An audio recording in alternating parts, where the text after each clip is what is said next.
3, 2, 1. Okay, welcome to the Anxiety Gang podcast. This is episode 1 of a series where we're going to be talking to people from all over the internet about anxiety and mental health. Today, I have chose this guest as someone that I've spoken to about anxiety a lot before, and I thought they'd be the perfect first guest to have on the Anxiety Gang podcast. It's a man like Wiked himself. Here he is. Here's the guy himself. Good? Yeah. How we doing, bro? Doing good. I'm surprised that you managed to nail the intro first try. I'm gonna be honest, I am too.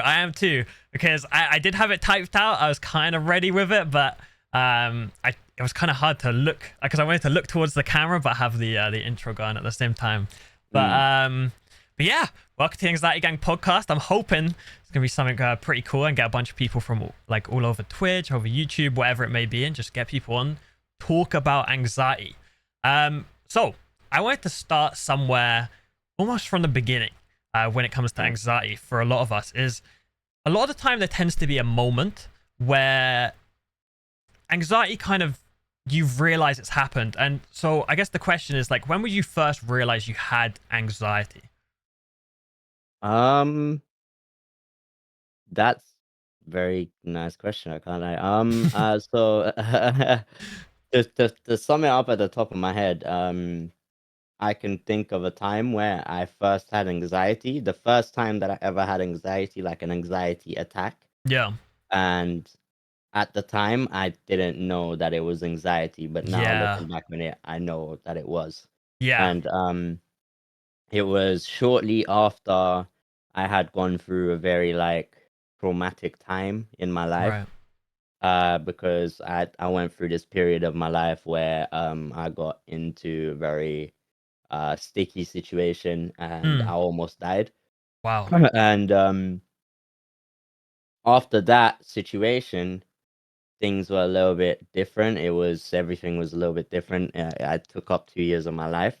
Yeah. So this actually happened to me very randomly one night when I was in Wales, and I just remember that it was triggered by weed. Oh, okay. It wasn't it wasn't like just like that. It was actually triggered by weed. And Wow. then Okay. yeah, because I just remember smoking, and then my heart rate started like racing a lot, and Yeah. that's already one of the effects of weed. But then it was then further amped up by the fact that I was kind of like panicking a little bit about it. Right. and and I didn't really know how to handle it. I didn't really know what was going on because I hadn't ever had that happen to me before. Yeah. And I think it's a very scary experience when you first get anxiety, because for a lot of people, for me particularly, I felt like I was dying. yeah, I thought I was gone, you know? yeah, So yeah, especially when it has like a lot to do with like the heart. yes. Yeah. You know what I'm Yeah. saying? Because that's scary. Because Yeah, that's I think the they call it one like muscle. cardiophobia, in which I have this like pretty bad cardiophobia. It's just literally just that fear of your heart and like something happening with it.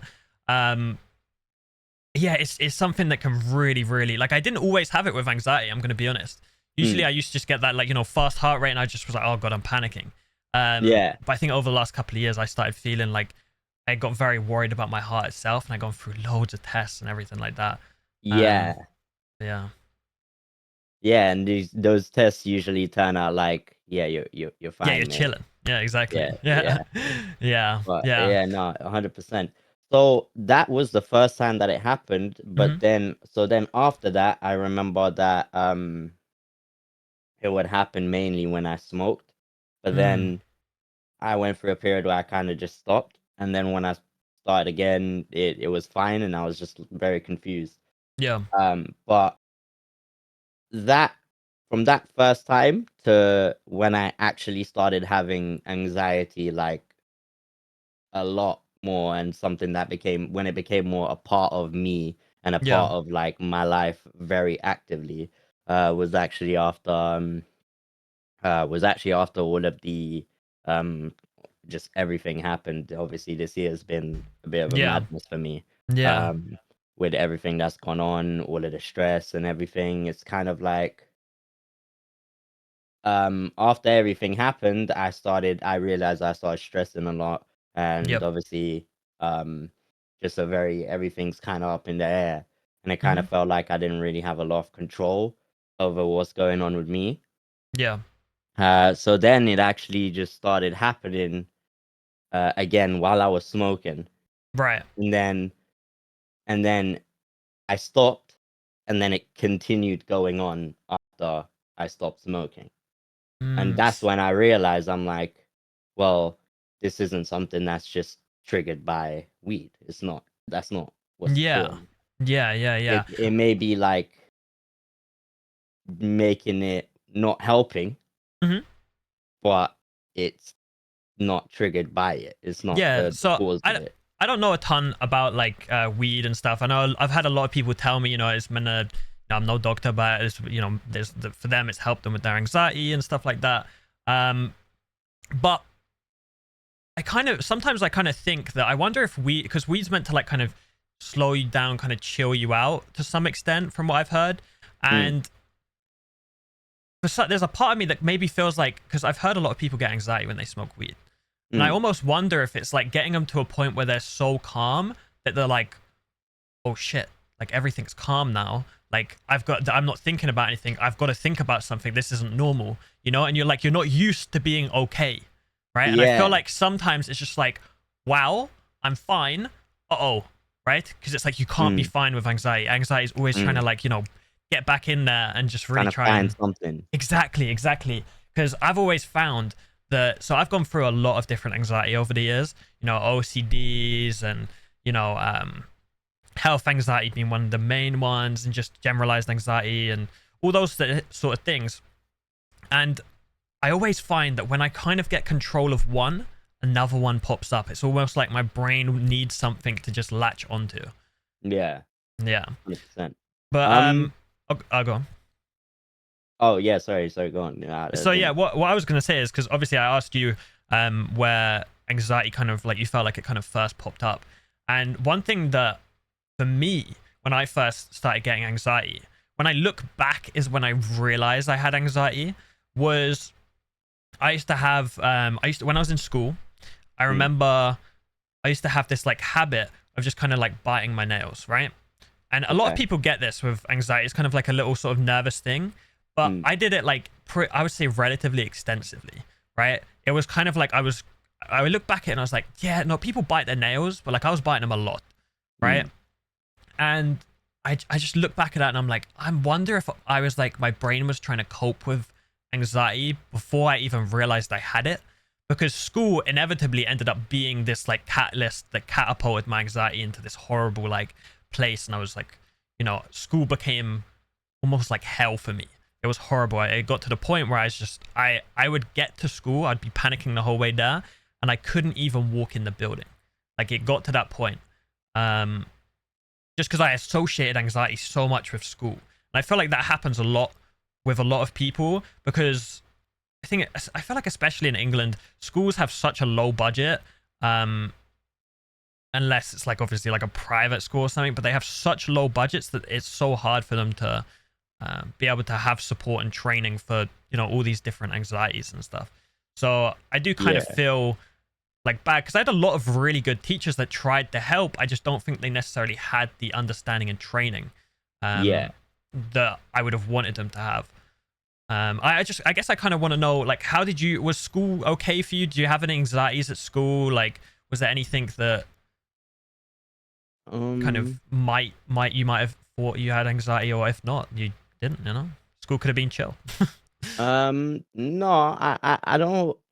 I don't think that I did have any anxiety or Mm, like anything like that during school. yeah, Um, I feel like it's something that's definitely developed as I've grown older.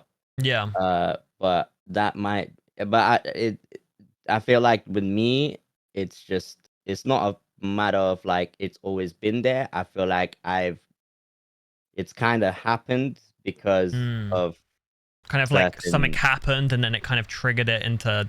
Yeah, Yeah. it's almost like a PTSD a little Right. bit, Okay. Okay. as well as a couple of other factors. We can touch on it a little Mm-hmm. bit later. But I don't I school for me was particularly hard. I got bullied like a lot Wow. during school. Mm. Uh so I don't think I particularly had anxiety. Because I don't know. Like because during school I was always a music kid, and Mm. I would always do things like always be on stage, and I'd do performances. I was part of a band. I Yeah. did like public speaking. I'd say I was always quite confident, Yeah. and I don't. And the one thing I remember is when I was a kid, I wouldn't get nervous during performances. Mm. Um, I don't I don't know if this ties to maybe being anxious or something, but Right. like I don't think I didn't looking back on it, I don't think I did ever have anxiety during school. It's something that developed for So me were later you on. able to like do these? So were you doing these performances and people were still like kind of bullying at the same time? Yeah, Was that yeah, so? yeah. So you were going 100%. through bullying, but also still had the confidence to get up on stage and do your performances and stuff. Yeah, Do you? yeah, because like as a kid, I had this one teacher, right? Mhm. My music teacher. Yeah. Um, Shout out Mr. Playford. He's not gonna watch this, but still. Hey, you might. You never know. You never know. Man just said, "Hey," and he's gonna hit me up next in like a couple days. I saw your podcast on the Oh anxiety damn! Yeah, podcast. come on. You know what I'm saying?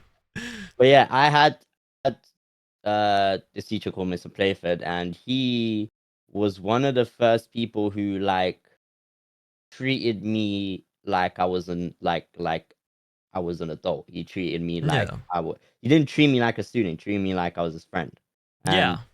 he had a lot of belief in me. And he is so throughout the entirety of my school time, like uh, I'd say that music was always my sanctuary.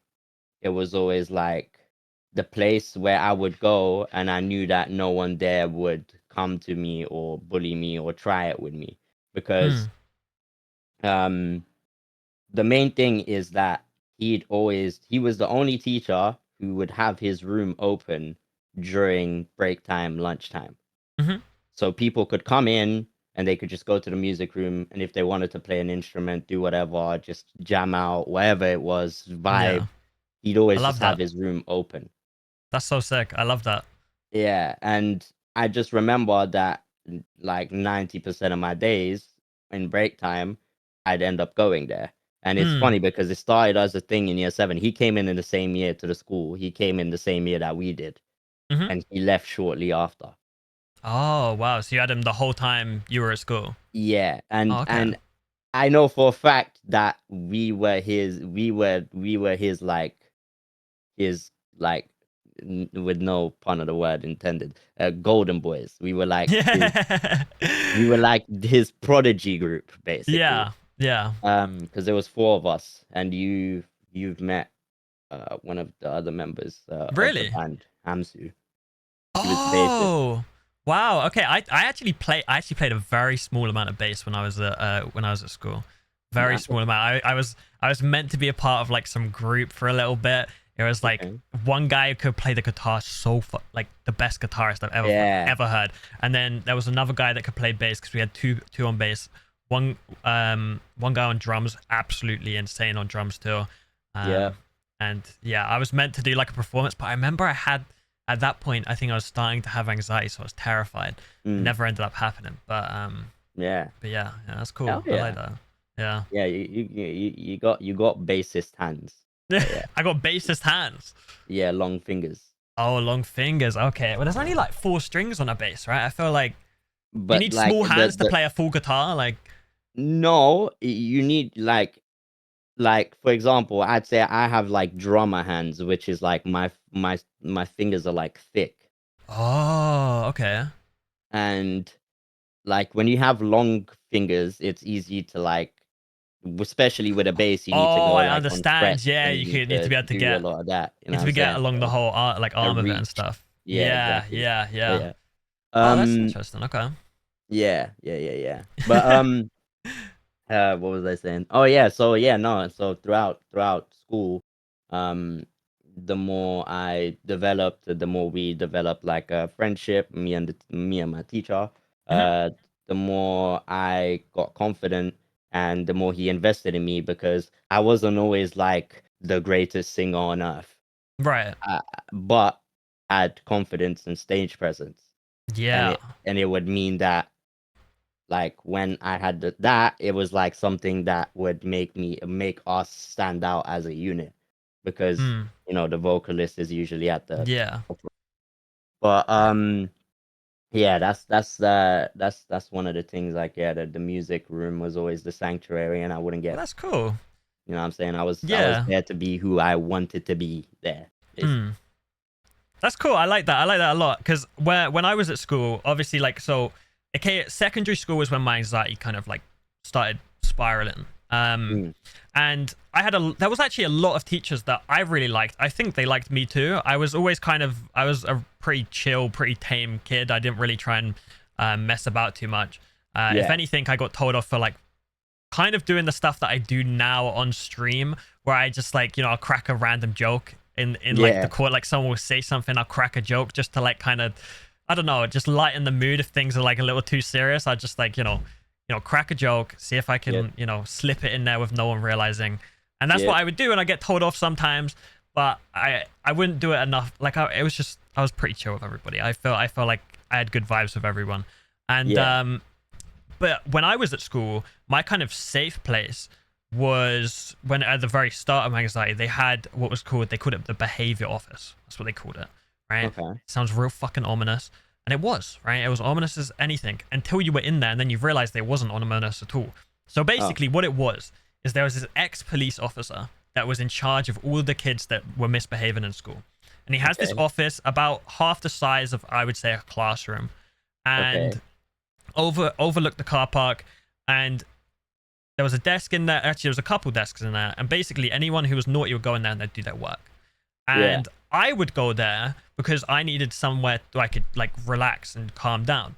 So I was yeah, always in there hearing everyone's stories about what they were doing, and all the naughty kids would be like talking to the teacher about I smoked some weed today, and yeah, like all of that, like they're just saying all their like stories and stuff, and yeah, kids might have came in from a fight all bruised up or whatever, and you just be there just like chatting and chilling and just doing your work, and that was kind of the place that I felt pretty comfortable because it just so happened that this ex police officer I felt like he understood people's like emotions and stuff quite a lot. um so yeah, I thought that was really really nice to kind of have something to kind of help me through my anxiety at school. yeah.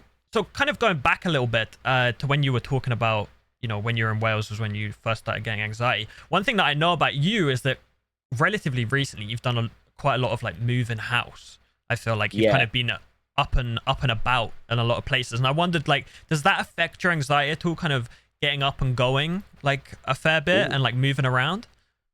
Ooh, actually, I haven't given much thought to that. I can't lie. Okay. Um, but I can tell you for a fact that I went from I went from I went from living in a shared house, Hmm. and how old was I? This was like 2020, so I was 21. Hmm. Since the age of 19, I just kind of like moved out of my house because I've always, yeah, I just moved out of my house when I was Yeah. 19. But Yeah. yeah, went to like from London to Wales, Right. which was Wow. like 4 hours away. That's a pretty big move, to be fair, for like your first like living Yeah, away. Yeah. yeah.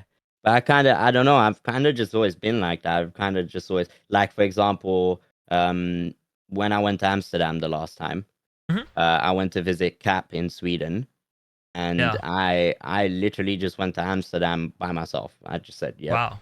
I'm just gonna go Amsterdam. Takes I a lot want of to go courage, that, Amsterdam." especially when you're like younger. Takes a lot of courage to just get up and go like that.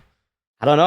I guess I've just always kind of been just independent with these Yeah. things. I just kind of I don't stop myself. I don't wait for no one to do anything. Hmm. I will do things at my own pace when I want to do them. And if no one comes with me, then no one comes with me. Yeah, they're missing out. Yeah, exactly. And they Yeah. did miss out because I had a lovely time in Amsterdam by myself. What do you think Just about? me and Because my headphones. I've not been Amsterdam, but what do you think about Sweden? Because I've been to Sweden, and I loved it. Um, I'll be honest, right? Okay. I don't feel like I got to really experience a lot of it. Okay. And I feel like that's because we were in a very like small town. So I didn't really Oh, get to okay. experience what it's actually like to be in like a bigger city or Okay. like to get the whole experience of Sweden. We were in like a Yeah. very, very small town. Yeah. And I did spend a lot of time indoors because we were working on music a lot of the time Yeah. Yeah. and music videos and we were just always busy.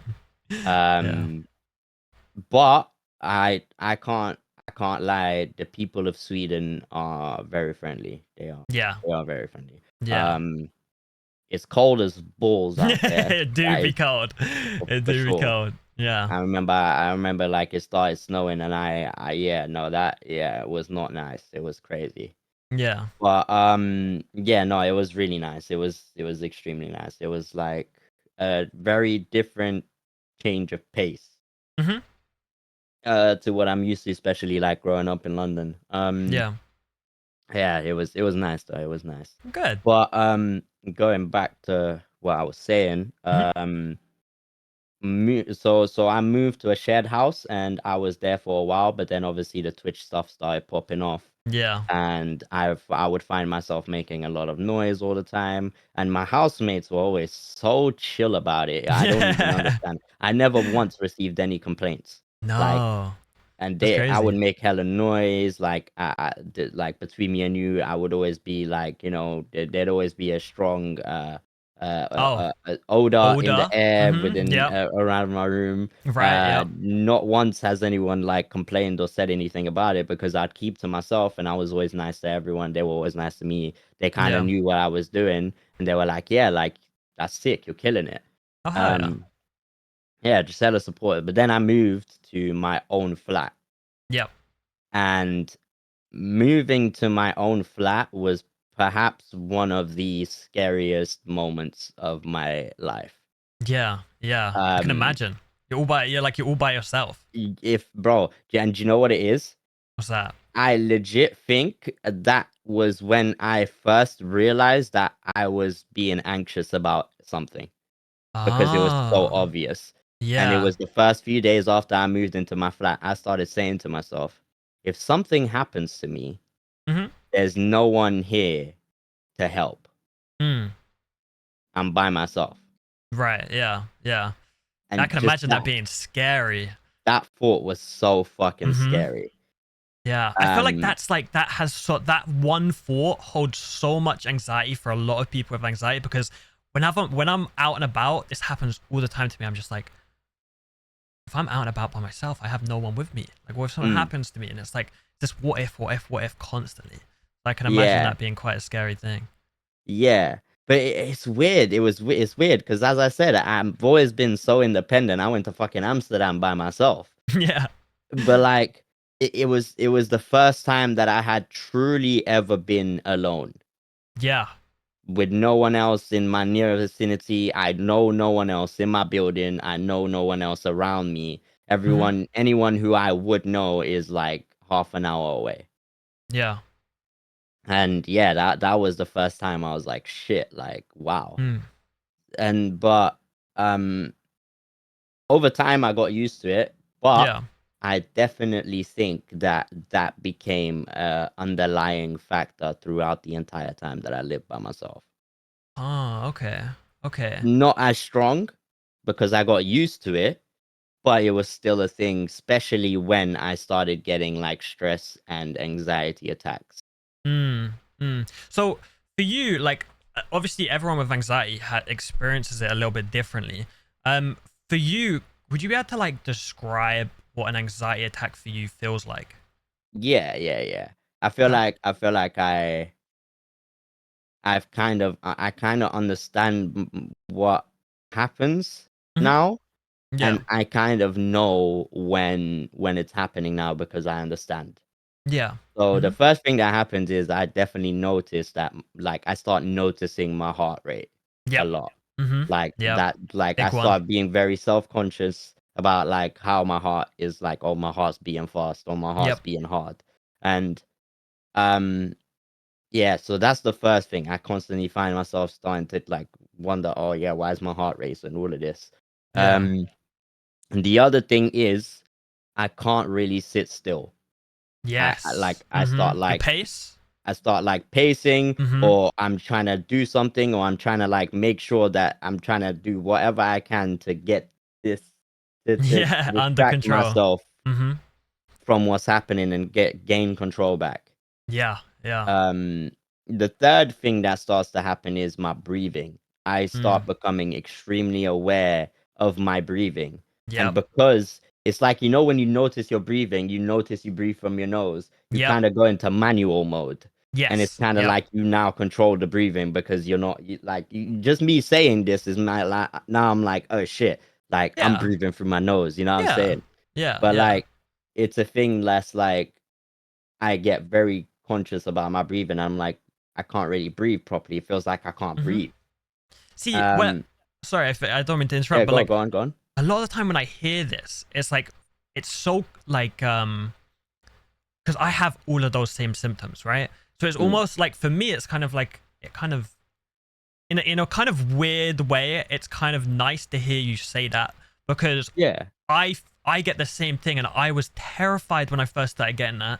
And I still get terrified now, but don't get me wrong, right? Mm, When stuff like that happens, and but just hearing someone else say that they have it or have had it makes me kind of mm. feel like, oh, well then it's okay. It's just anxiety, right? It's like kind of reinforces in my brain that this happens with anxiety.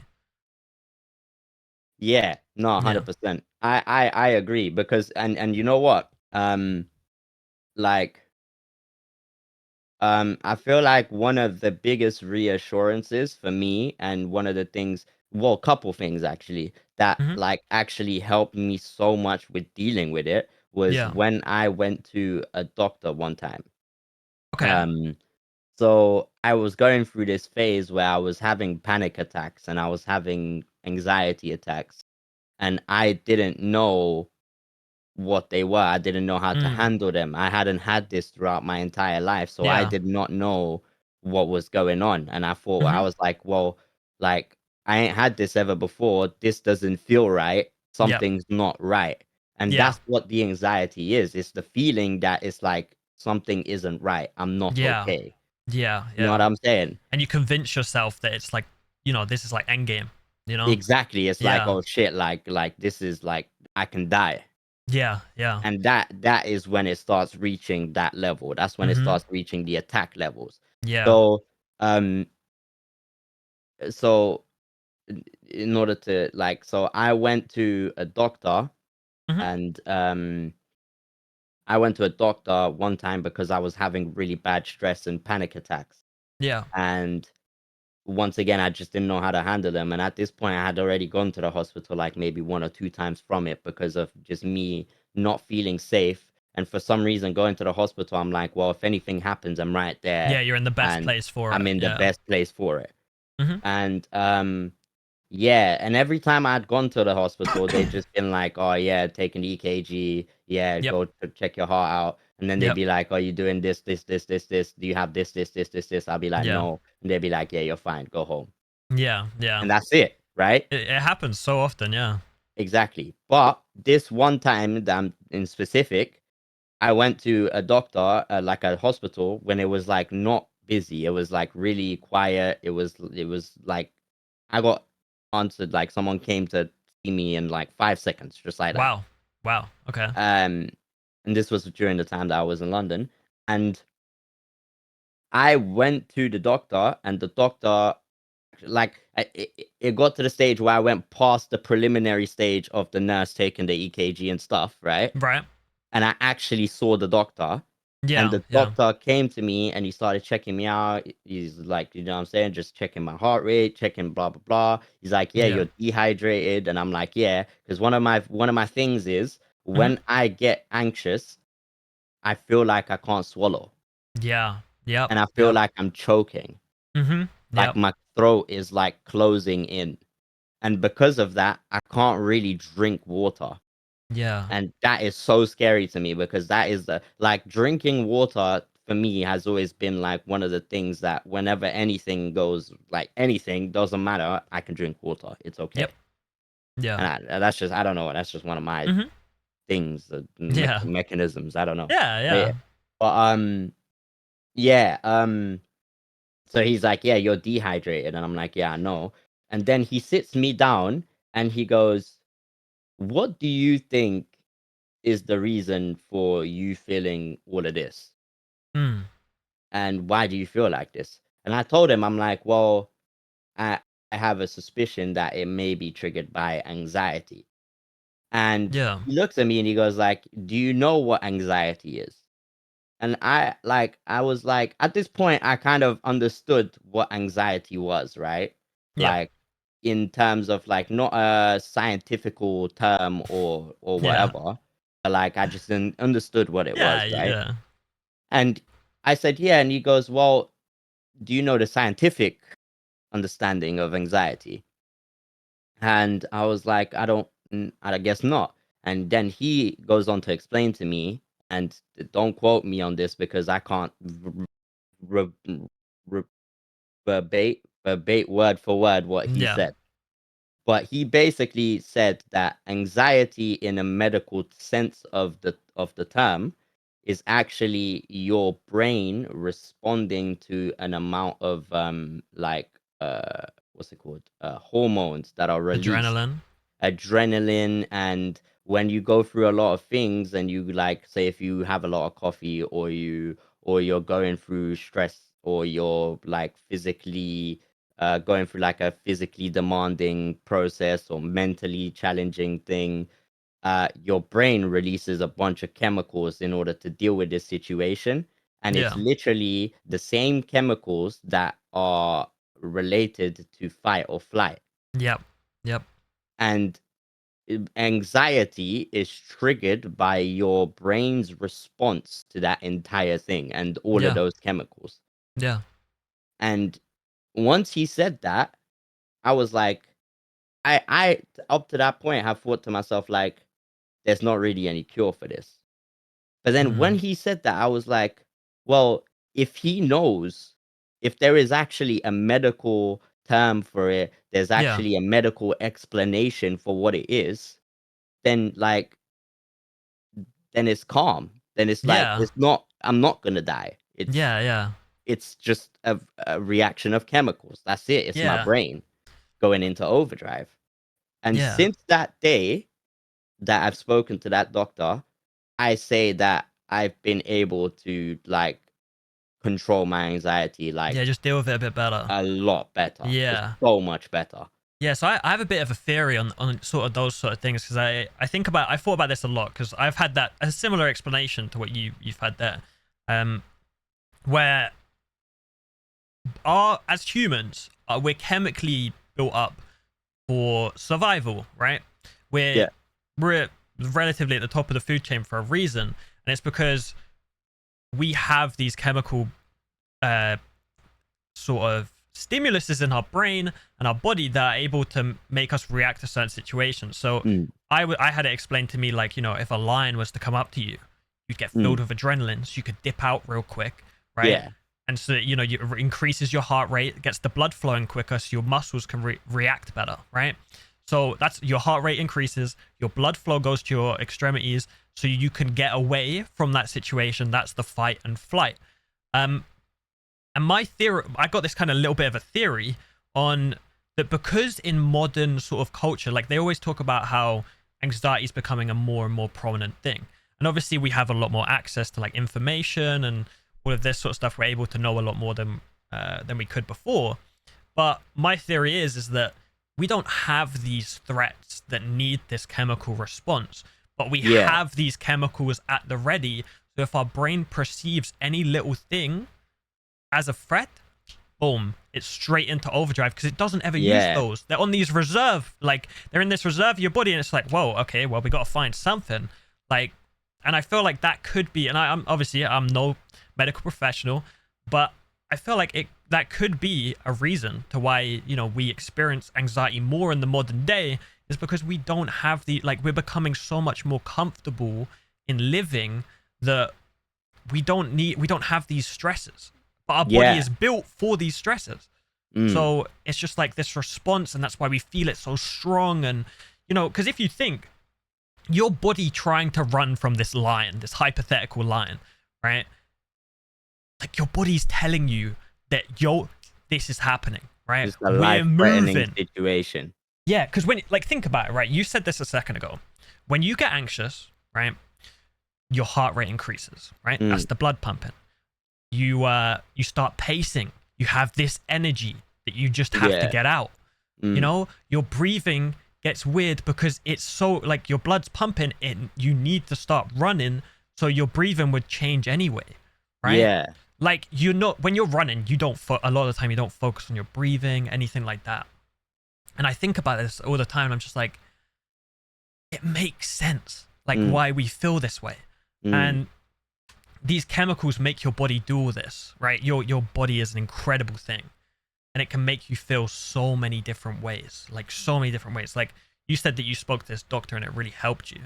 And I actually had a very specific, don't even think it was necessarily a doctor.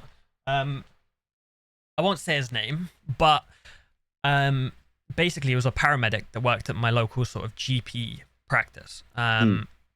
And he would kind of deal with, like, more of the smaller stuff that people come in with, but he was still, like, you know, qualified to, like, talk about stuff and all that. And I went to him one day, and he said, all these things that you're feeling, because I was feeling so many different aches and pains, and I was worrying about my head, and I was like, oh God, I got a brain tumor. You know, I'm worried that I got, like, an issue with my heart. I'm worried that, like, you know, that I feel like a sharp pain, like, you know, all these sort of different things. And he's like, they've checked me over plenty of times, right? And I'll say, anyone listening to this right now, always get yourself checked by a professional doctor. You know, this podcast isn't for, like, giving professional advice. We're just talking about our you know, what we've been through. It's not like yeah, man, I've got this banging headache that I've had for 3 weeks, but you said that it's anxiety. Yeah, so exactly. I'm fine. No, exactly. Don't do that. But always go get yourself checked by the doctor. It's a great thing you can do for your anxiety. As long as you try not to build it into, like, a habit. That's the best way to do it, right? Get yourself checked. But as I was saying, basically he tells me, it's like, all these things that you're feeling, literally everything you're feeling right now, is almost, he was like, I'm almost sure it's a direct response because of your anxiety. And I sat there for a second, and I was just like, damn. Like, I'm worrying about all these things, but he's telling me it could just be anxiety, like every little ache and pain. And so I get a lot of chest pains because I'm kind of I've kind of self-diagnosed in a sense, but I've also been told by a doctor, but I kind of self-diagnosed prior, was a thing called costochondritis, right? Which is the inflammation of the muscles in your ribs, right? And your chest. And basically it just means that they get a little bit inflamed and they start hurting, and sometimes they'll contract a little bit, so you feel like a pressure almost. And I can remember this one very specific day. I was at college and I was sat in a history lesson for my A-levels, and I was sat near the front, and I knew everyone in the class. It was a relatively small class. I knew the teacher, and I just did a normal stretch, just a little, you know, just like this. Just a little stretch. And I was fine. And then all of a sudden, all my muscles in my chest and my back just contracted quite a bit. And I found it very hard to breathe. And I was just like, yo, I'm going to need to step out of the classroom for a bit. And I remember walking all the way over to where there was a brilliant, absolutely fantastic support framework that I had at this college. And they had a whole team dedicated to helping people with learning disabilities and anxieties and mental health related stuff. So I went to them, sat in this room dedicated to help you calm down. And I got to the point where I did have to go to the hospital. I was nothing wrong, really. What I'd done is I'd pulled muscles in my chest and my back, and Okay. but I couldn't like lean forward without being not able to breathe. Like I couldn't lean forward because it just Damn. anything that used the muscles made it bad. But Yeah. I was terrified. I thought, you know, that was like I remember that being a very scary experience that I hadn't had before. But I'm guessing it kind of related to, as I said, the Costro. Yeah. It was very, very, very, very scary. But now again, I kind of like think about it like that. Having those sort of symptoms like could also have been triggered by my incredibly amount of tensity that I give myself because of anxiety. Like I'm Yeah. always tensed up and I don't even realize it. Like Mm. if you lay in bed, right? If you lay in bed next time you're in bed, and you lay there on your back, you just sit there and you just fully just like focus on like the top of your body and just try and like see what muscles you can get to relax. Like people don't realize how tense their jaw is, and you really just like see and you're like, oh my god, I'm super tense, like, you know, in my shoulders, in my back, in my chest, in my legs, in my toes. Like you don't realize how tense you are sometimes with anxiety, because a lot of people that experience anxiety on the daily are very tense. They're ready, like their muscles, and they just don't realize what they're doing. And it's Yeah. I believe it's some sort of like you trying to make yourself safe, so you're always ready to go, so you're tense. But Yeah. I felt like that's what it could be. But yeah, I just kind of sort of going back to it, like all of these pains I was feeling were anxiety. And that was Mm. something for me that was such a monumental moment, and such a helpful thing that someone could tell me was like, I'm having this pain, let's say in my head, I'm having a headache, and I'm like, it's a brain tumor, right? It's like, Yeah. you know, it's like I've Your been head always checked goes to like the so many worst. times. Yeah, yeah, exactly. It goes to the worst thing, you catastrophize. But Yeah, yeah, and I definitely feel like having someone who's medically trained tell you is like yes, very it, important. it's very important. Mm-hmm. Because yeah, like as I said, like I feel like after that situation with that doctor, I legit like feel like I'm more in control than ever, you know? Yeah, yeah, yeah, yeah. Um Go. yeah. Yeah, I was saying because like yeah, because after that he ended up giving me like beta blockers. Mm-hmm. Yep. That's the first time I found out about them, Yeah. which is it was like, yeah, I was like, I didn't know that they existed. And they were Yeah. like, yeah, these will help with the physical symptoms, but they don't help with the mental ones. Yep. And after that conversation, I had kind of gotten myself to a point where I said, well, like anxiety is mainly mental, anyways. Mm-hmm. So I've had these beta blockers, but I haven't actually used them. Mm. Okay. Yeah, I just haven't used Yeah. them. No, I've you know, through my years of having anxiety and the plenty of like therapists and doctors that I've been to, I've been given a fair few like medicines to try and figure out which one works for me, because everyone's different. You know, not everyone has the same reaction to certain medicines that you like, and that's the best thing for your doctor can, you know, they'll take you through a bunch of things. They'll talk to you about all the side effects. Um, Yeah. I was given beta blockers once, and it helped. I was having a lot of like palpitations. It kind of helped. I'm pretty sure it helped with that.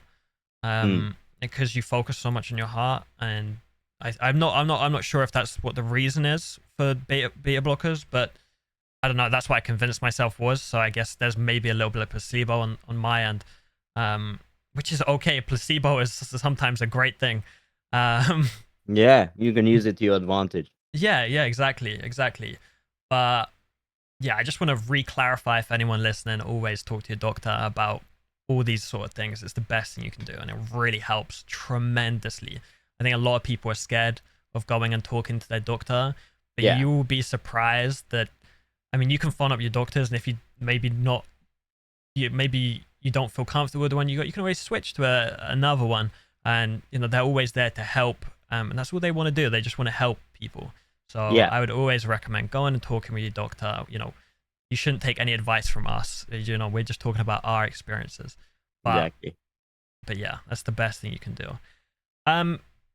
So one thing I wanted to ask you, on the subject, like I was asking you, obviously, when you had anxiety attacks, how it feels.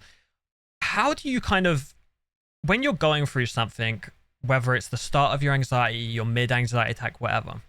What are your coping mechanisms for that? How do you control and get yourself under control if you can? Like some people, find it pretty hard, but is there anything that you do that helps alleviate some of the effects, if not all, from your anxiety? Um, you know what? I can't lie.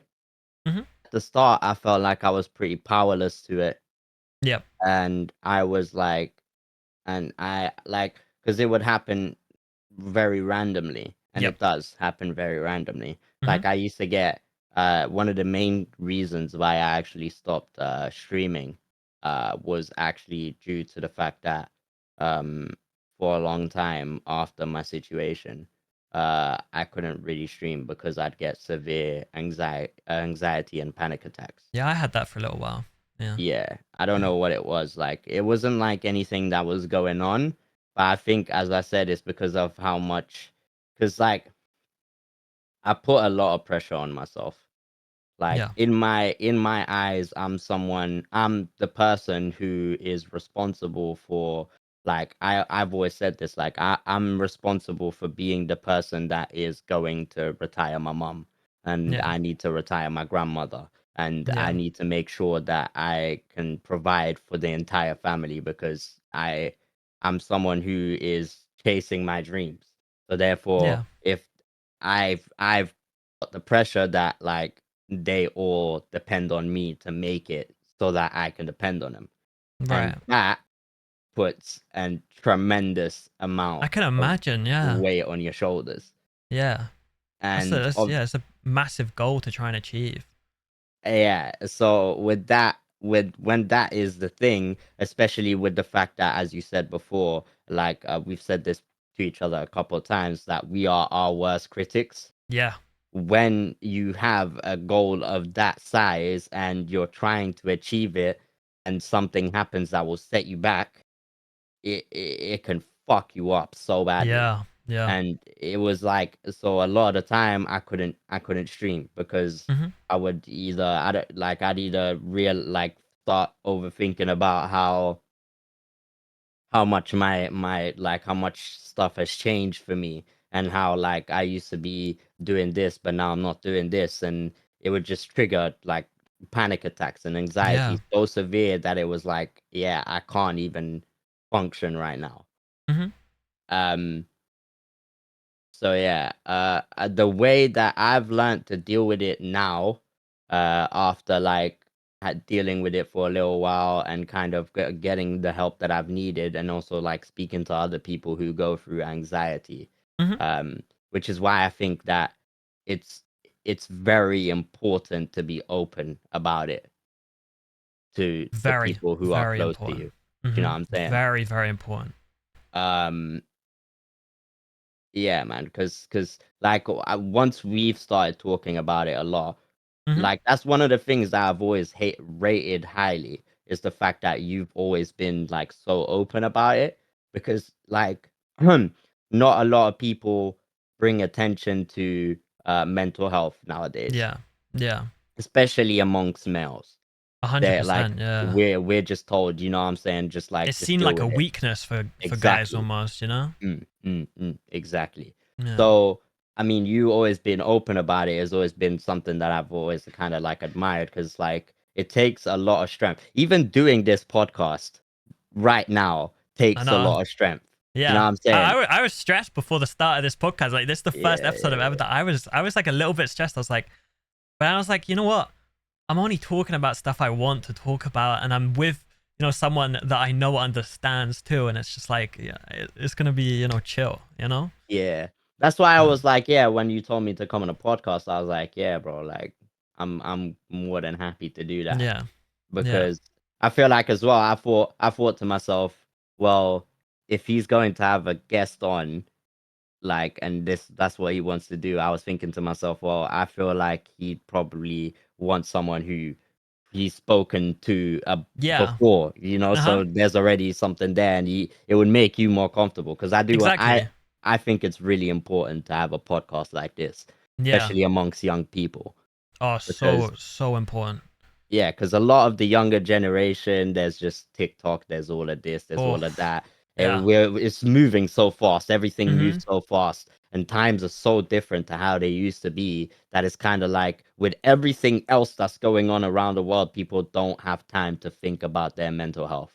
Yeah. And Yeah. so having something like this is like literally so important for Mm. anyone who feels like they may have things like this, because a lot of Yeah. people may not even know that's what they have, you know what I'm saying? Yeah. Yeah. And I think one of the things that I feel like is such a huge part when it comes to mental health and it comes to recovering with mental health is knowing that you're not alone. And everyone feels this way when they first get anxiety. They're like, there's no way anyone else is feeling how I'm feeling.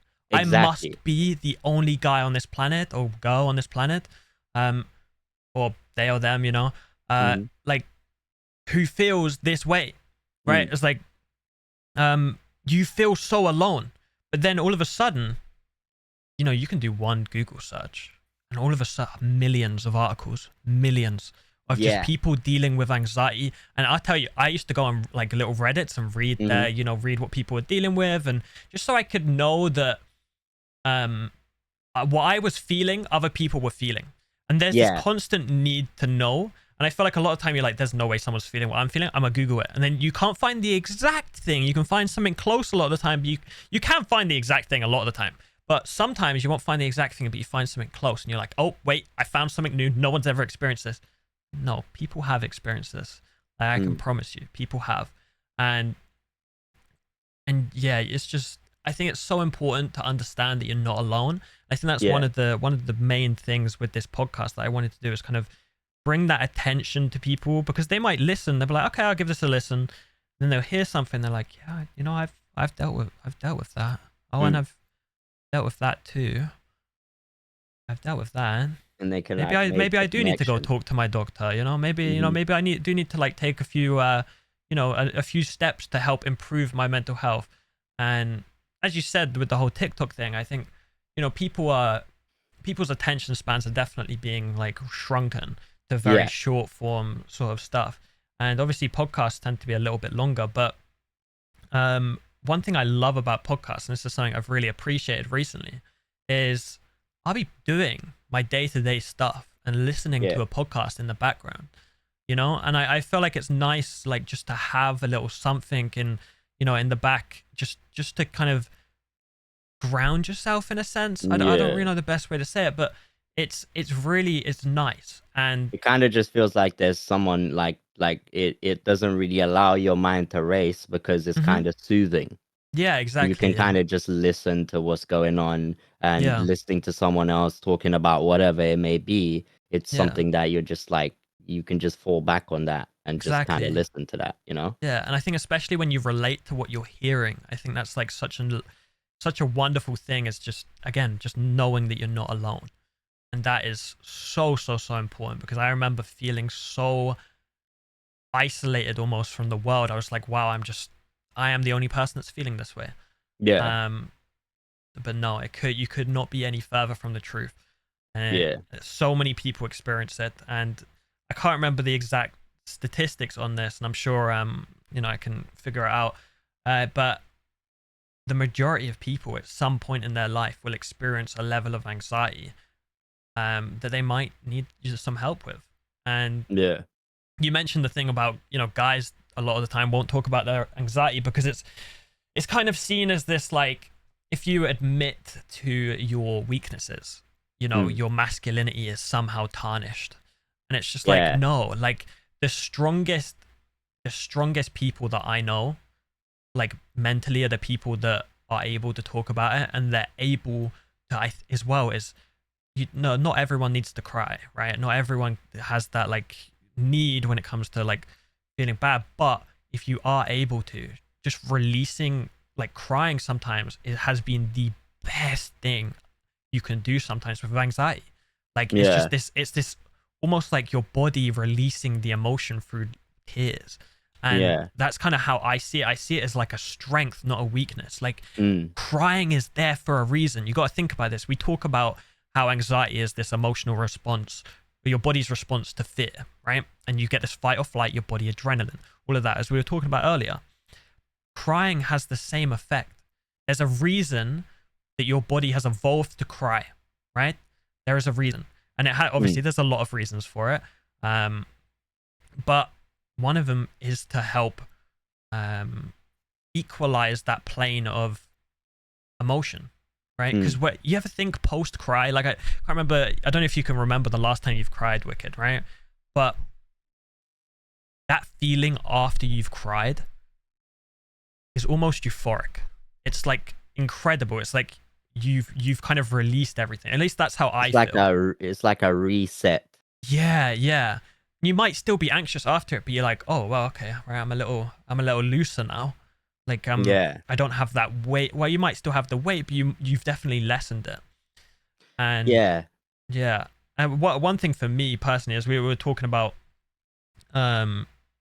ways to kind of help during anxiety, venting. What I mean by venting is talking to people. And I'm very lucky that, I have my my family. I still live with them. And when I've had anxiety, I always go and talk to them. And my mum experienced anxiety herself, or experiences anxiety herself. So I always felt quite close and able to talk about it. And I think it's about finding someone you can talk with, or if that might not be the case, you don't feel like you're able right now. You can always talk to your doctor. They're always open to listening. One thing that can help is actually writing it down. So if you got a notepad, a notepad and pen, you just write it down, because you don't realize like how amazing it is that your thoughts are in two places instead of one. So it's not just your brain holding it, now it's a book, right? And I have plenty of notebooks scattered around my room, plenty of them. And a lot of them I draw in, and in fact I have one right here. So this is just a little one.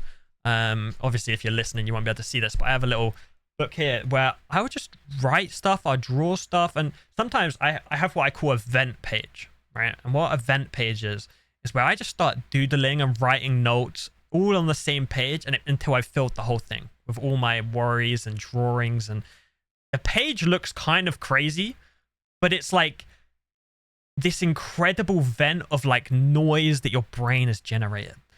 Yeah. I mean, I was listening to you very closely, and then when you pulled out the book and you said event page, I immediately just something clicked in my head. I was like, wait, I have this as well.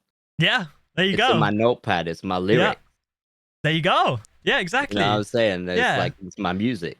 Yeah, there's like so many ways of doing it. Your music is this like kind of way of venting that emotion, that story, that, that feeling you can just get off of your shoulders. And it's so funny that you ask me, bro, it all just clicks together. It's so funny that you ask me when I think the last time I cried was, because I was like, when was the last time I cried? I started thinking about it, and then you started going on, and then by the end of it, I was like, oh, I remember the last time I cried. It was when I wrote one of my most meaningful songs ever, which is 24, which was talking about all of the shit that's going on in my life. And it was literally like, I remember I was like just distraught with everything that was going on in my life, even though it was like such a bittersweet time for me. Like, one thing that I will tell you guys, and one thing that I want to make very important, like very clear and very important, anxiety and mental health issues have no correlation to where you are in life. You could literally be in the best moment of your life career-wise. You could be earning the most amount of money. You could be literally in a happy fucking place with a happy family, happy wife, happy house, happy everything, happy dog, cat, fucking turtle. And it does not correlate. Nothing of it correlates, because it's something that is within you. It's a mental thing. Like, I started having anxiety when I was arguably at the top of my game. You know what I mean? Like it has no correlation. I was getting the most amount of money that I've ever gotten in my life. It don't and the anxiety still hit the same way. Because you know what I mean? And I'd say, if anything, even when you start succeeding more, you start being more susceptible to actually getting these things because there's more pressure. Yep. Do you know what I mean? Mm-hmm. But yeah, that's one thing that I'll make sure, like, make very clear. But yeah, the last time that I just remembered that I was like really like just contemplating on what's going on with me and what's going on with my life, because I've always been, and I feel like more recently than ever, I've been more open about this part of me. But Yeah. I've always been someone who I am not afraid to admit my wrongs. Mm-hmm. I'm not someone who's afraid to admit when I've done something wrong or something about me that I do not think is right. Yeah. And I do that because it's just it's I'm always someone who I always want to become the best part of myself, the best version of myself. Yeah. And being like this, it just means that I constantly question things that I do. I constantly want to change bad Yeah. habits and constantly want to do all of that. Mm-hmm. And um yeah, I don't remember why exactly I started saying that, but yeah, anyway, I was just, yeah, just Yeah. No, saying it's it. cool. Yeah.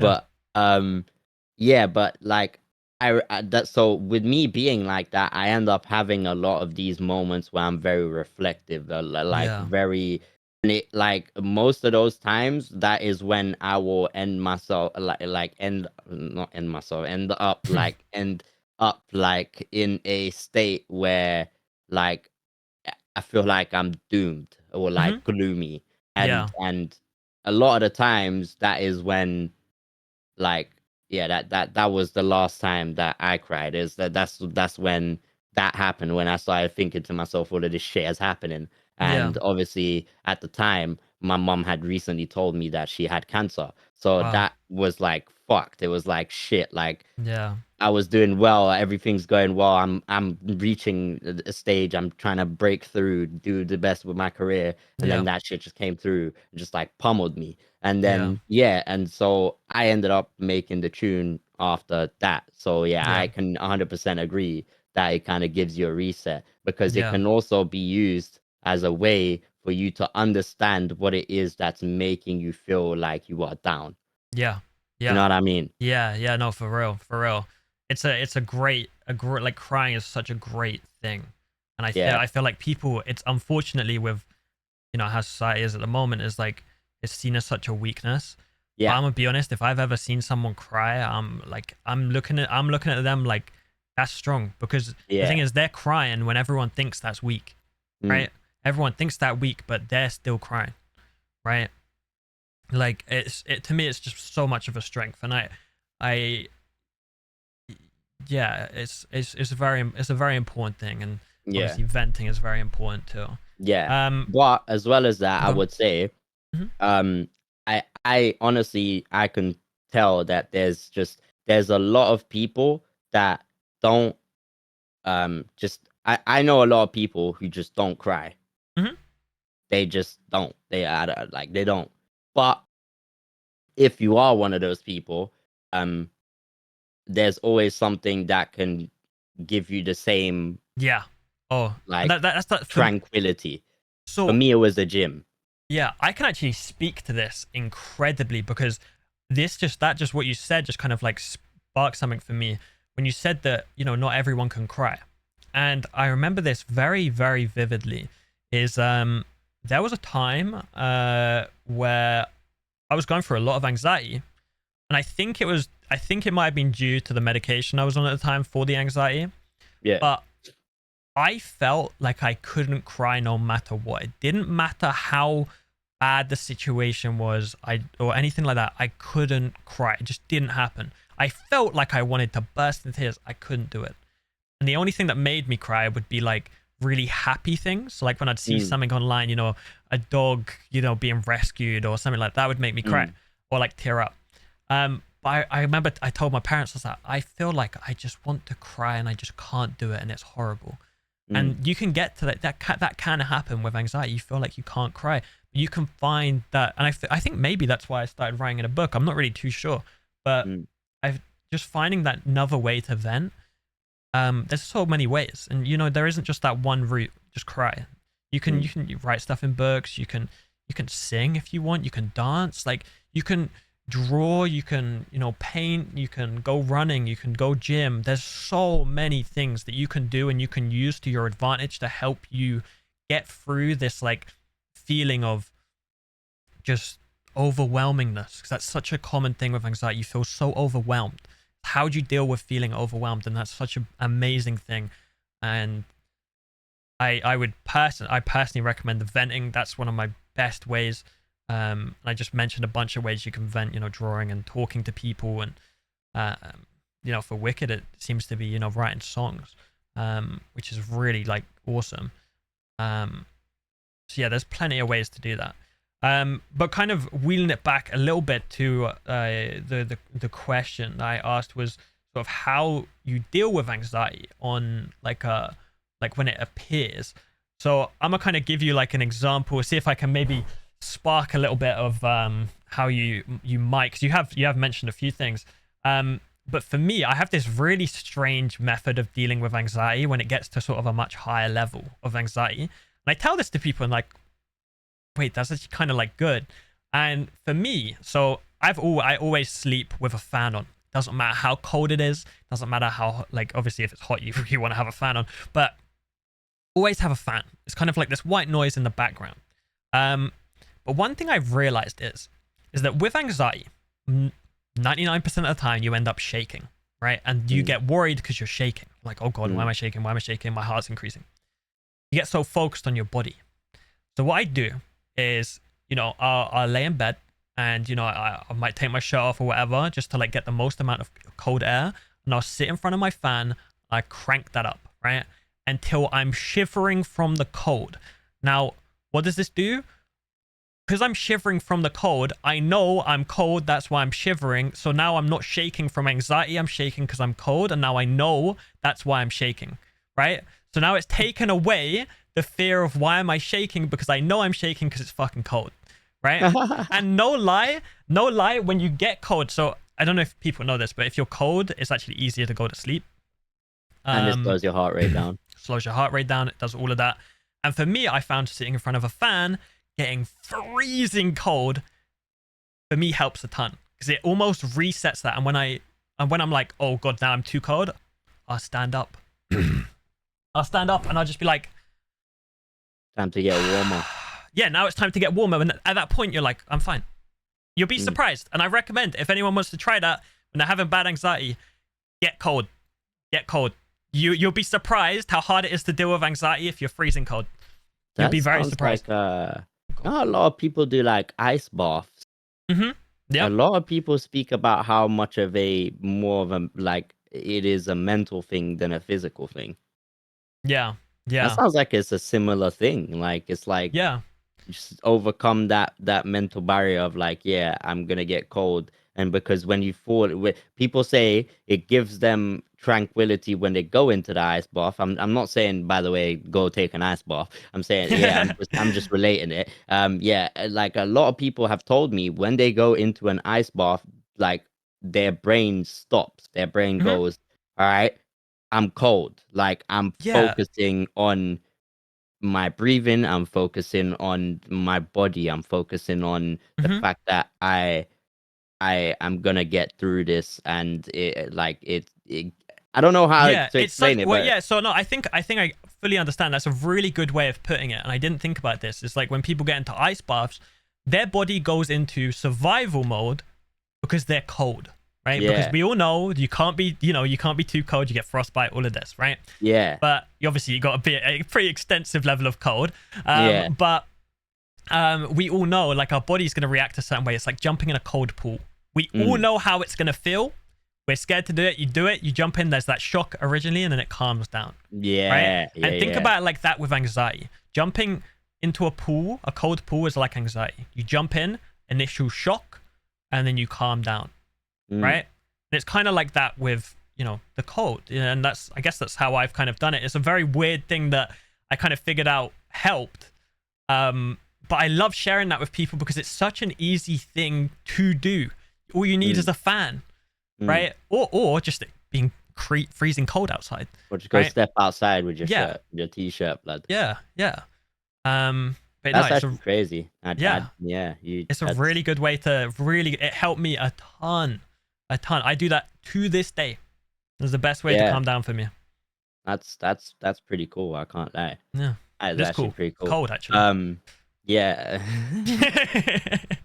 But uh, I mean, what you were saying about like how you said to you just said how it's like jumping into a pool. There's the initial shock, and then you're Mm-hmm. fine. Yep. So the way that I cope with anxiety is actually quite controversial, like quite not controversial, but quite hypocritical to every single thing that I've said up until this point. Okay. Okay. Because the way that I battle it and the way that I like kind of fight it is by putting myself in a thug it out mentality. Oh, I I you kind of literally say soldier out. I literally say to myself, you know what this is, you know what's going on, you know what's causing it, you know Mm-hmm. that it's gonna make these things happen. Yep. And as well as that, the doctor that time he said he can like the amount of things that it can do to your body, Mm-hmm. it can do millions of things. Yep. So the fact that I know that, it's like if I just have one thing that I know happens every time, which is my throat closing as the Yep. main thing that happens, I know exactly what's happening. And then I say to myself, it's anxiety. You will get through it. Yeah. Yeah. And I just thug it out. And Mm-hmm. then I just like, yeah, I just do my best to just thug it out. Just keep Yeah. reminding myself and reassuring myself, you are fine. Yeah. I'm not gonna die. You know what I'm Yeah. saying? Like this is difficult, but you're gonna get through it. Mm-hmm. Because and I feel like one of the things that really helped me develop that kind of way of battling it, um, for some weird reason, and this is really like this is I still haven't really figured out what exactly is the cause of this or what the fuck happened with me. But I said one of the biggest releases and reliefs and coping and venting is I went to the gym. Mm-hmm. I was going to the gym always, like I was on this mission to like get better. I was on this mission to like build up my body, to Yep. strengthen myself. Yep. And also like a lot of the times I'd be like, yeah, if I'm stressed, if I'm angry, if I'm sad, I put that into my gym and Yep. I just release my emotion with the reps. Mm-hmm. And for some reason, there was a point where when my anxiety was really bad, it would happen specifically at the gym. Yep. So Yep. I would go to the gym and I'd be getting anxiety attacks at the gym, Mm-hmm. like while I'm doing the workout. So Yep. not only am I like physically straining myself because I'm at the gym and I'm physically straining doing a workout, I also had to battle the fact that I'm having an anxiety attack midway through my session. Yep. Yep. So I'd be like having to double up and just like how the fuck can I focus on my workout and do my workout if I'm also having to focus on the fact that I'm finding it hard to breathe because of my anxiety. And Mm-hmm. also heart rate is the Yep. biggest issue with anxiety, and Yeah. I have a higher heart rate already because Yeah. At of the the gym. Yeah. workout. Yeah. And I was just like, yo, this is not nice. Mm-hmm. Until one day I said to myself, I want to go to the gym.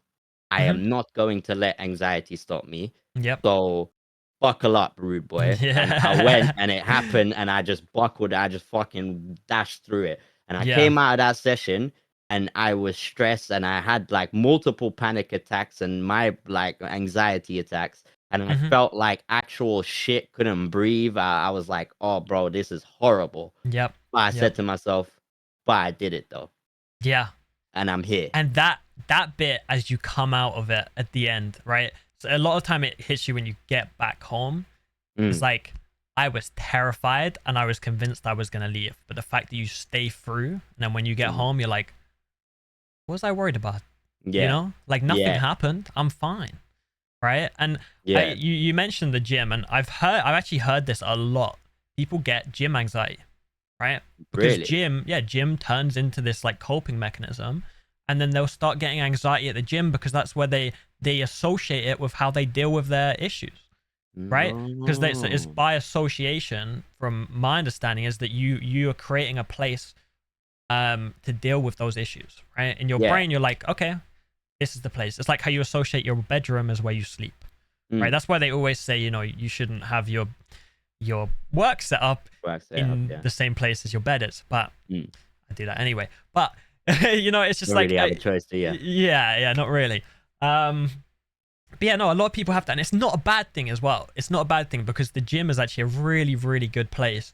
Gym or home workouts, walking, jogging, anything like that, are really good for anxiety. And a lot of the reason comes down to the fact that it does get your heart rate up, and your heart rate, you getting used to your heart rate being up, is a great way of helping your anxiety because you get used to it. It's not a bad thing, right? Your body is designed to do it, obviously, and Yeah.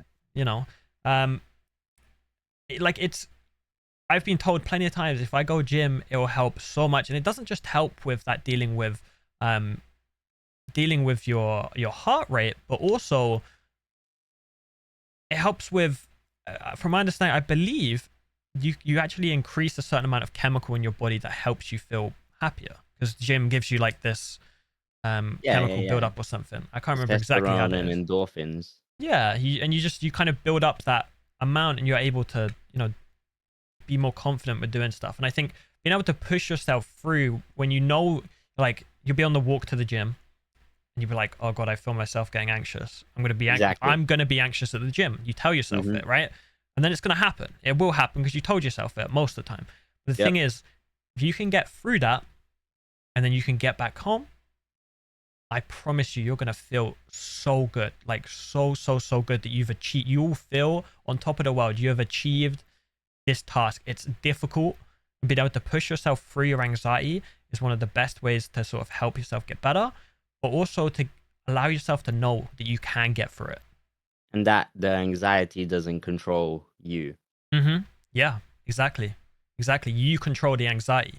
It just, it might just have a little bit of reins on you at the moment, but you can get the reins on it. Oh yeah, that walk back home is gonna be mad. That walk Yeah. back, bro. I remember that walk back home was Uh-huh. worse than the gym session itself. Yeah.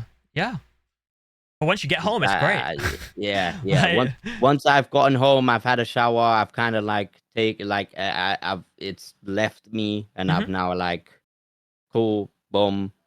Yeah, no, yeah, boom. yeah. Yeah, I'm done. Yeah. Yeah, 100%. So I think one of the last things I kind of want to talk about today is, obviously we're both streamers. We both play a lot of games. And obviously I want this podcast is going to have a lot of people from this like these sort of communities, these spheres.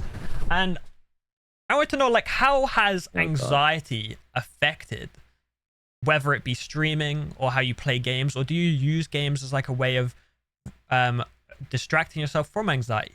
Like, give us sort of an understanding of how this is for you. I thought this question was gonna come. I can't lie.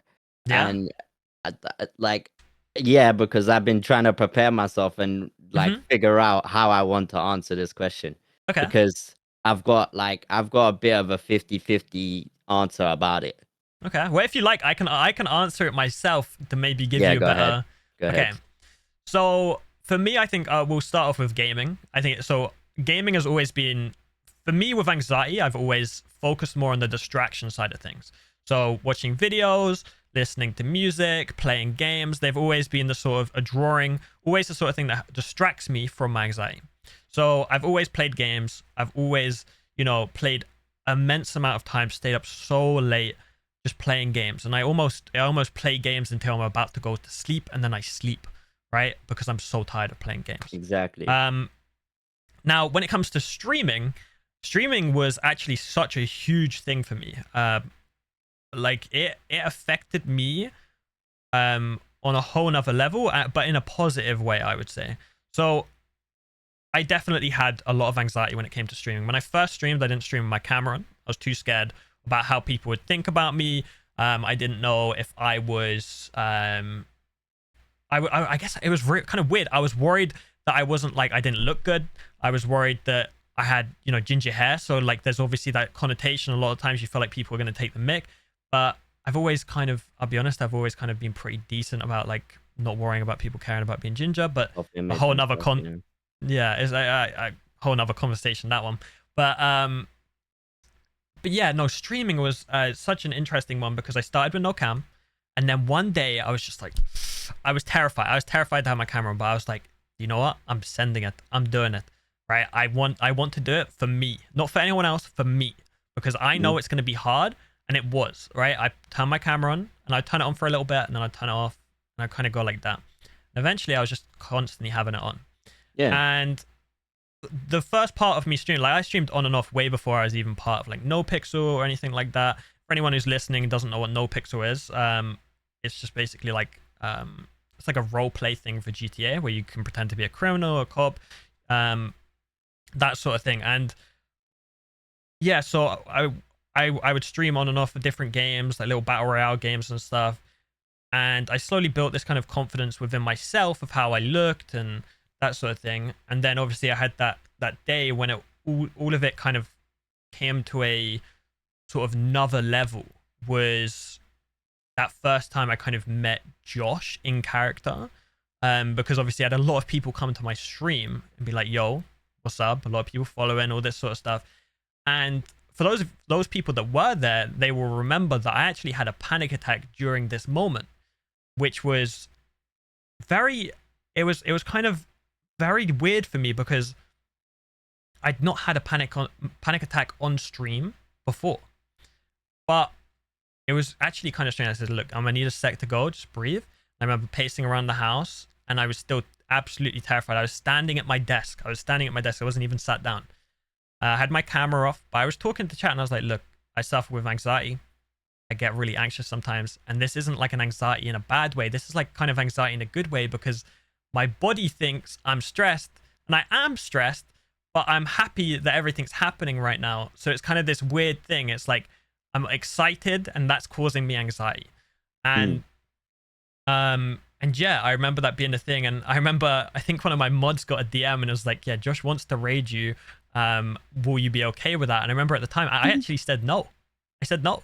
Man turned it down. He said, I said I probably, at the moment, I don't think I could do it. Yeah. And I wanted to be as genuine as possible and say, I don't think I can do it. And I think I probably would have had a massive panic attack because at this point, I didn't even know he was on the server, right? I had no idea. So yeah, that whole thing happened, and it actually eventually happened again, but I didn't have an anxiety the other time, and then he did raid. They asked, and I was like, yeah, I'll probably be okay with it. And then it happened, and obviously I had a little bit of anxiety, but it kind of was like, it kind of helped. But where I'm going with this is that my anxiety when it came to streaming, I was very, very open about it on stream, and I would talk about it almost every day. If I was suffering with anything that day, I'd talk about it. And this kind of built me this new level of newfound confidence to not just talk about anxiety more. I already talked about it quite a bit before, but more in my close circle with my family. Now I was talking it openly online. And it actually really helped a lot with me kind of coming out of my shell. And over the years, it's actually got to the point, like during these times, I wouldn't leave the house. I wouldn't walk down the road. 2-minute walk. I wouldn't do it. I was terrified. And I actually started building the confidence to be like, oh, this is easy, right? This is fine. I can do this. And obviously I still have my barriers, like, you know, going further and further was a little bit harder, longer trips, like hour flying or whatever, that would cause a little bit of anxiety. But I look at it from where I was then to where I am now. And where I am now is someone who does still deal with quite a lot of anxiety, but managed to fly to America by myself. Yeah. That's the level I've got to now. I couldn't walk 2 minutes down the road. Now I've flown to America by myself. Damn. Which to me is crazy, but that's almost, for me, that happened because of streaming and because of the people that I met along the way and the people that were able to sort of build me up to help me get through these things.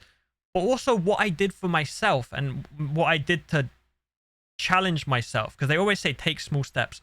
And I didn't even realize I was taking small steps. I was just like, I want to do this. I want to try and do this. I want to try and do this.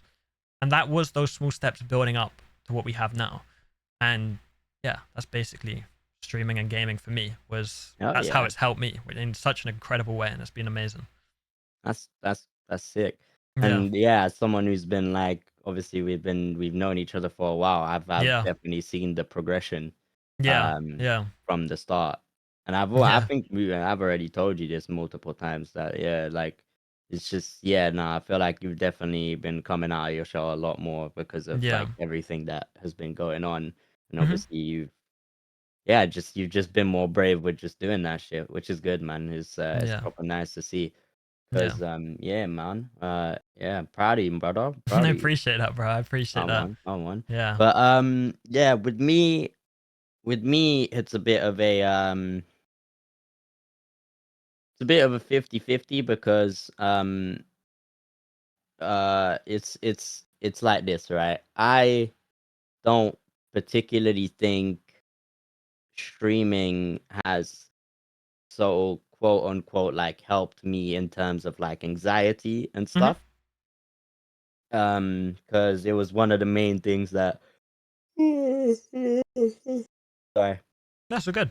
sorry. It was one of the main things that kind of had made me anxious. Yeah, yeah.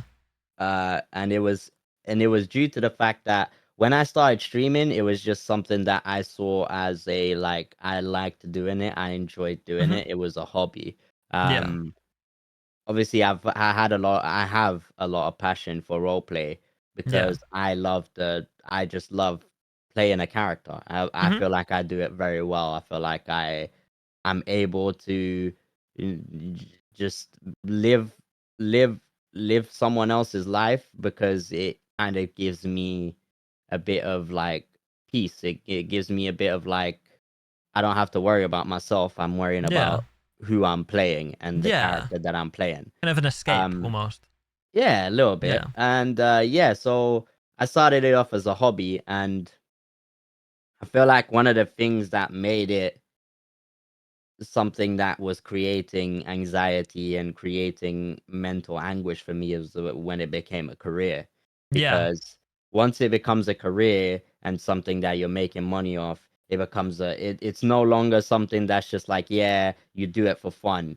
It is Hmm. still fun, obviously. Like Yeah. like I love streaming. And m- me having to stop streaming was something that like it made me sad. It Yeah. because I just I just thought that was something that was so unique to me and it was my lane that Hmm. I just didn't really see that I would stop. And it was something that the reason why I stopped was due to the fact that I just had to take care of my well-being for it. And I Yeah. feel like when it became a career and it became something that was numbers driven, it became a game. It became something that's like my paycheck is my well-being in life comes from this thing and this is where my paycheck comes from. So Yep. therefore I have to take this more seriously. It's not fun. Yeah. Hmm. And seeing a drop off in viewership and seeing Hmm. like a drop off in statistics and analytics would literally send me into like overdrive, like, oh, this is all happening, like, oh, like I'm losing all of this, I'm losing viewers, I'm losing ccv, I'm losing subs, I'm losing this. And it Yeah. would trigger anxiety to points Yeah. where it's like it was overwhelming. Hmm. And the times where I started having anxiety was during those times where I would see like big Directly correlated with it. exactly. Yeah. And a lot of people have given me advice about it. They just, oh yeah, don't look at your view account. Don't look at this, don't look at that. But when I am the way that I am, I'm always very competitive with myself. Hmm. I'm always my biggest critic. I'm always the person that's like, you got to do better than you Yeah. did yesterday. I can't not do it. I can't. Hmm. I just simply can't. Yeah. Um, and it just basically came to a point where I had to say to myself, listen, if this is doing this for you, and I am like, and then this is just to put it bluntly, if it's not music, like it doesn't mean nothing to me. Right. My life revolves around music. Mm-hmm. My entire like music is like one of the only things that makes me feel something in life. It makes me feel like I'm significant. It makes me feel like I'm powerful because I know that I've got something there. I know I believe in myself. I believe in my ability. And like the other thing that did do that for me and was an escape was Yeah. the role play. Yeah. Like that to me was a big escape, and it was like something else that helped because I knew that I had a talent for it. Yeah. Like a lot of people will, or like still always will tell me, like it's one of the biggest things that I get on a daily. It's like your character was amazing. Like Yeah. everyone hated my character, but loved that. Like they Yeah. hated that they loved my character, Yeah. and like because of my character was so like indifferent, and it would allow me to like project a lot of shit, that like a lot of the anger, a lot of Mm-hmm. the negative feelings. I knew that i I could channel that and turn it into something that would be genuinely entertaining for an Yeah. audience. Yeah. And Yeah. so therefore, like that's why like streaming for me, it kind of like made things worse because I started seeing it as a career, and then Yeah. obviously I lost GTA roleplay as Mm-hmm. one of the biggest things that would keep elevating my Twitch career and my Mm-hmm. streaming, and B was a big release of like my emotions and somewhere where I could channel my emotions and create something for other people around me as well as myself. Yeah. And C, it was also a big boost in my music. Yeah. So Yeah. all of these factors combined, having them all just kind of like whoosh, Mm-hmm. it just it fucked me up very Yeah. badly. Yeah. Yeah. So Yeah.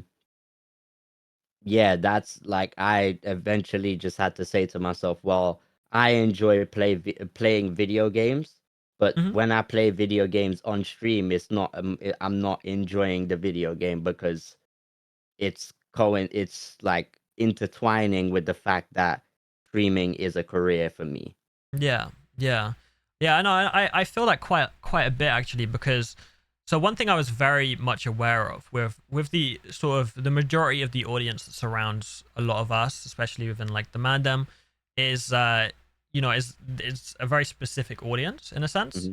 Um, and I was very much so aware that there'd be a level of hype that would kind of taper off after a certain bit.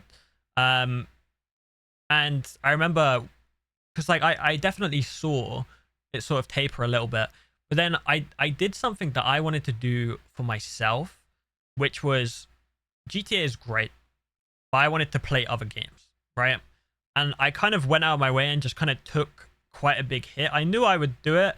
Luckily, I'm in a good space where I don't have to worry too much about like money and stuff like that. I don't have to worry too much about it. Um, Yeah, so I was able to do that, but it takes a big hit on the audience because the audience is used to a certain thing and all of this stuff. But for me personally, um I wanted to be able to just play whatever I wanted to play, and I wanted to do whatever I wanted to do.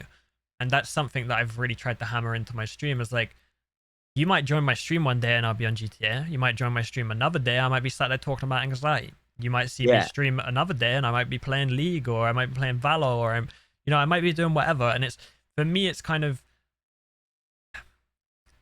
for me, I want to if I'm comfortable on stream doing what I want to do and I'm having as much fun as possible, I like to think that the viewers would enjoy it more because they'll see me having a lot of fun. Because for a yeah, while I got super burnt out at GTA and I stopped.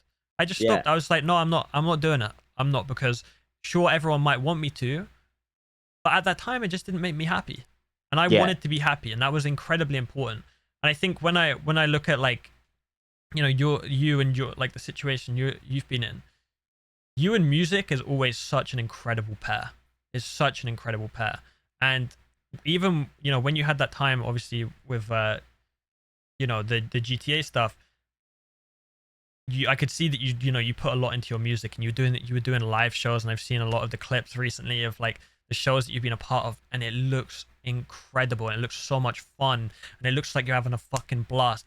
And that's what I feel like people love to see, and that's what I like to see people having. I like to see people just really just enjoying what they're doing, and I genuinely feel like if you put your if you just do what you want to do, and you very much, obviously you got to be like there's got to be like a certain level where it's like you have balance, but if you're doing what you're doing and you're enjoying it, that's when it's the best. That's when it's the Mm. best. And I guess like for me it was a kind of a lesson learned. It's like sometimes you have to take a bit of a hit, Yeah. but you will come out better if you end up enjoying it. Mm. And Yeah. it's 100%. hard. It's hard as fuck. It really is. And I've seen the stuff you've gone through, and it is hard. But I also get to see you flourishing doing your music, and I Mm. think that's that's always been a really nice thing to see. Yeah. So yeah, Nah, that's love, man. That's love. yeah, Yeah, cause like it hasn't been easy. I feel like this has been like one of the toughest times of like my entire life. Like hmm no, because do you know what it was? It was the fact that it was taken from me. hmm I didn't give it up. yeah, yeah, It was literally like I didn't have a choice. It was like, hmm yeah, this happened. Yeah, you yeah, you now have to face repercussions of what happened because of like, yeah, because of that. yeah, So, yeah, and yeah, I didn't, and for a long time I just felt so lost because I was like, well, I thought that this is meant to be like I've always been someone who's like I always said to myself, luck does not exist. Like hmm that's literally what I created with the brand, with the yeah, manifest in silence. yeah, Like I said to myself, like, listen, everything comes true with what you want. If you hmm want something so bad, you will stop at nothing to get it. You will have to eventually get it because you won't stop until it happens. yeah, yeah, And having something like that happen to me, it kind of just sent me into like just all over the place. Like it kind yeah, of felt like my entire approach to life, my philosophy on life was hmm completely dismantled. Because it yeah, was like I thought this was meant to be my lane. I thought this was meant to be this, and now hmm I've made like a genuine mistake. hmm And I've now taken the necessary steps that I've needed to rectify the mistake, not because I have to rectify the mistake, but because, yeah, as I said earlier, I'm someone who literally when I do something, or when there's something that is wrong about me, when there's like I'm very self-conscious about like who I am as a person, and I yeah, always want to be my best version of myself. yeah, So when I went through what I went through, like personally, to realize that like there's something that I have to change about myself. There's something that I have to evolve, and yeah, something that I can like use to like become a better person. And as well as that, yeah, like also as well as that, a is something that is a responsibility to those people who are affected and who saw me in a higher light. yeah, yeah, I and I 100% like yeah, sorry. I 100% like hardest time of my life, but um I feel like putting it all into my shows and hmm putting it all into my music and everything has been definitely something that has allowed me to continue to yeah, show everyone that this is what I want to do. yeah, I want to do that. I want to make everyone in the crowd have a good time, feel like they're like, you know what I'm saying, like they are yeah, a part of something. Because of at the end course, of the yeah, day, everyone who supports me in the music is like, to me, they mean so much to me. Because if yeah, I can just relate to someone through one song, hmm that will be enough for me. And yeah, the live shows, I feel like is something that I was meant to do. yeah. I've You show always, so always, much energy on stage. It's incredible. always, man, Yeah, always, like that is the main thing. I need to like I want to make sure that at that very moment in time, when you are in that room present with me, I want you to forget any single thing that is Yeah. on your mind and just Yeah. focus on Just just enjoying your letting time. loose, man. Yeah. Just having a good time, man. Yeah. And Yeah, I put it exactly. all into my performances, and it takes I a love lot of that. like energy and a lot of practice. But I feel like it's definitely something that I was destined to do, Yeah. You 100%, can man. definitely tell too. I'm telling you. You really can. You can tell the Yeah, amount of man. emotion and stuff you put into stuff is incredible. Yeah, Well, yeah, yeah. this is probably the end of the first ever Anxiety Gang podcast. Massive shout out to man like Wicked. Wicked, do you have anything that you want to shout out of yourself? Anything you've got coming up? Anything that you already have, maybe that you want to just give a little like shout out to, or you want to promote Um, yourself? You do whatever you like. you know what? Just stay tuned to the socials. Uh, my Instagram and my Twitter. My Instagram's Wicked Official. My Twitter is Wicked. Yeah, just stay tuned to all of those because as I don't stream no more, that is basically where I will predominantly be active, and I've been very active there. Yeah, So if you want to keep up with what I'm doing, that is probably the main place to keep up with. great place to Um, go. yeah, Yeah, exactly. Great place to go. there you And go. yeah, man, just stay tuned to the Spotify because I've been releasing pretty much very consistently. I've released like 5 songs these last like 3 months Mm. and still So going, sick. still Yeah, going. You know still what I'm going saying? strong. Yeah, Awesome. man. Well, yeah, I appreciate you coming on, obviously, and sharing so much like personal stories and just talking about our experiences and stuff. So I really appreciate 100. you coming on for that.